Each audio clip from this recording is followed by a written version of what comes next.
So how does my score affect the terms of a loan? That's an incredible, holy smokes, that's a really good question. So how does your score affect the terms of a loan? For example, mortgage loans are heavily driven by the score, by that number, because the score, what a credit score actually indicates, it indicates the chances that within the next 24 months, you are going to go late on your bills. Naturally, the higher the score, the less likely you are to go late. The lower the score, the higher likelihood of being late. As the likelihood of being delinquent goes up, that increases the risk of the loan. So when the risk of the loan goes up, the interest rate travels with it.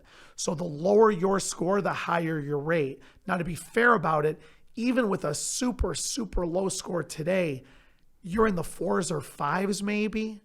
I mean, there's some loans out there that they're called non-QM loans, non-qualified mortgage. They're I think honestly they're subprime loans, but we don't call them subprime because the whole world would panic, like, oh my goodness, these people are doing this again to us.